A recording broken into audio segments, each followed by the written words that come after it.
Samantala, samahan naman natin si Attorney JJ Atienza sa isa na namang illustrative case o sitwasyong maaaring kinakaharap ng sinuman sa atin at mangangailangan ng payong legal. Dito lamang yan sa Bisig ng Batas. Si Boyet at Patty, parehong Katoliko, ay nagpakasal noong sila'y parehong 18 years old pa lamang. Sila ay ikinasal ng tiyuhin ni Boyet na isang pastor ng isang Christian group. Noong araw ng kanilang kasal ay isang buwan na palang expired ang lisensya ng nasabing pastor. Matapos ang ilang taon, biniyayaan naman si Boyet at Patty. Subalit kasabay nito ay ang madalas nilang hindi pagkakasundo, kung kaya't nauwi sa hiwalayan ang kanilang pagsasama. Itinatanong ni Boyet kung may katwiran daw ba siya na magpakasal sa iba kasi ay nalaman niyang expired naman pala ang lisensya ng pastor na nagkasal sa kanila.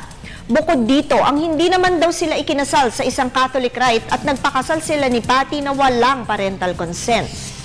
Boyet, kahit na expired pa ang lisensya ng taong nagkasal sa inyo at hindi kayo ikinasal sa seremonyas ng relihiyon na kinabibilangan ninyo, sa mata ng batas, legal pa rin ang kasal ninyo ni Patty.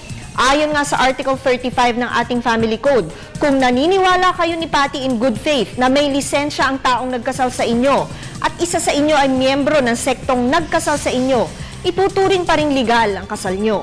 Sa issue naman ng parental consent, tama ka na kinakailangan ng parental consent sa mga taong nagpapakasal sa edad na mas mababa pa sa edad na 21. Subalit, mananatili pa ring valid ang inyong kasal kung magmula nung 18 years old kayo, sama naman kayo bilang mag-asawa hanggang sa umabot kayo sa edad na 21.